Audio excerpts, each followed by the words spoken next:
Bismillahirrahmanirrahim. Assalamualaikum warahmatullahi wabarakatuh.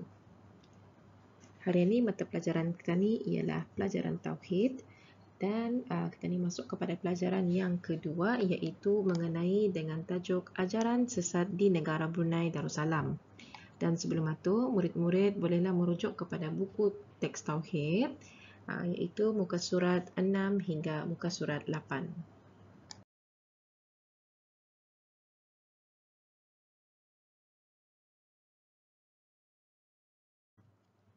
Sebelum masuk kepada isi pelajaran kita ni pada hari ini, cikgu jelaskan dulu objektif pengajaran. Di akhir pengajaran ini nanti, murid-murid akan dapat yang pertama menjelaskan pengertian ajaran sesat dan yang kedua menghuraikan ciri-ciri berlakunya ajaran sesat.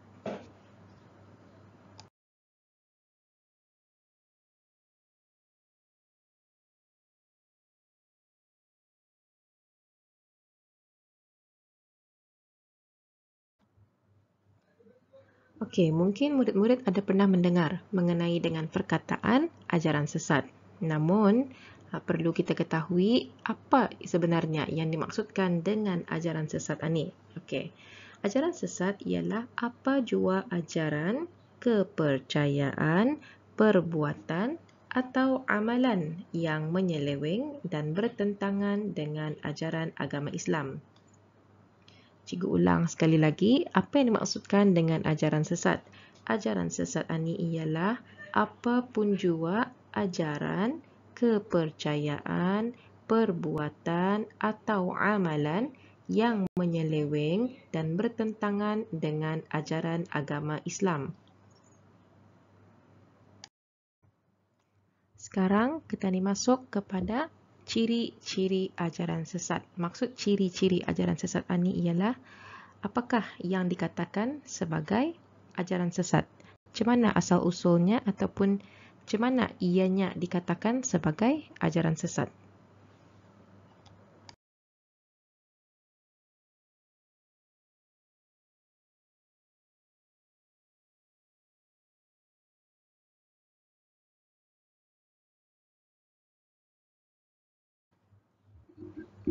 Ciri-ciri ajaran sesat yang pertama ialah kepercayaan kepada rukun-rukun iman dan asas-asas akidah yang bertentangan dan tidak selaras dengan akidah ahli sunnah wal jamaah.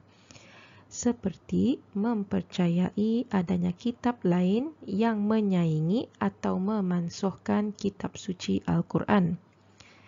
Dan juga mempercayai adanya kiblat yang lain selain daripada Kaabah dan yang seumpamanya.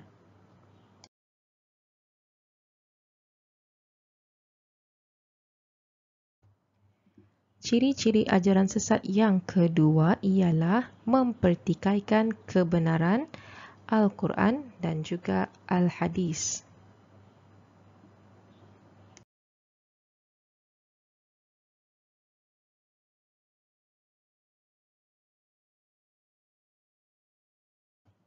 Ciri-ciri ajaran sesat yang ketiga ialah mana-mana ketua kumpulan atau sebarang orang yang mendakwa diri sendiri atau orang lain sebagai Nabi terakhir atau sebagai Nabi Isa alaihi salam atau sebagai Imam Mahdi al-Muntazir atau yang seumpamanya.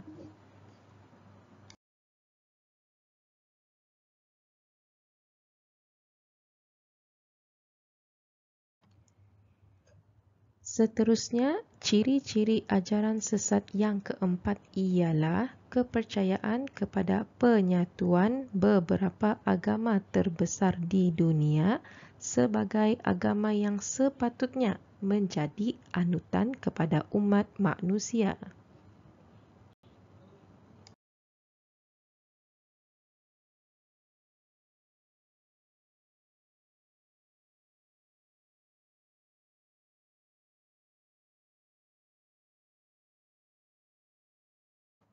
Ciri ajaran sesat yang kelima ialah pendewaan diri atau pemimpin atau kumpulan ajaran tersebut yang bertentangan dengan akidah ahli sunnah wal jamaah seperti memastikan dirinya atau gurunya adalah ahli syurga, boleh menebus segala dosa, memiliki keistimewaan yang mana tidak dimiliki oleh orang lain, atau umpamanya boleh berkahwin lebih daripada 4 orang isteri.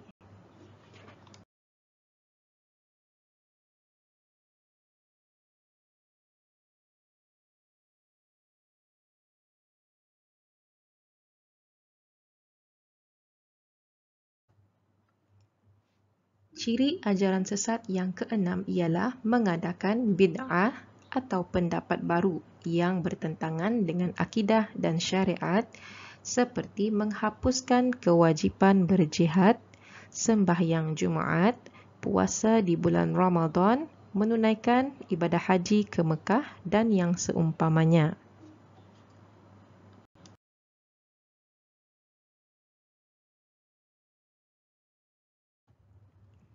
Ciri yang ketujuh bagi ajaran sesat iaitu ciri yang terakhir ialah mentafsir dan menghuraikan Al-Quran dan Al-Hadis mengikut sesuka hati.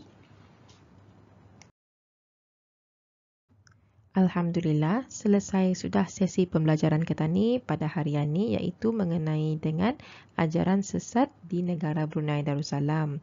Dan jangan lupa untuk mengingat kembali mengenai dengan apa yang dimaksudkan dengan ajaran sesat dan apakah ciri-ciri yang dikatakan sebagai ajaran sesat tersebut. Dan jika murid-murid ada soalan yang ingin diajukan, bolehlah mengajukan soalan kepada guru yang mengajar. Dan jangan lupa untuk membuat latihan pada link yang telah disediakan di bawah ini. Sekian, wabillahi taufiq wal hidayah. Wassalamualaikum warahmatullahi wabarakatuh.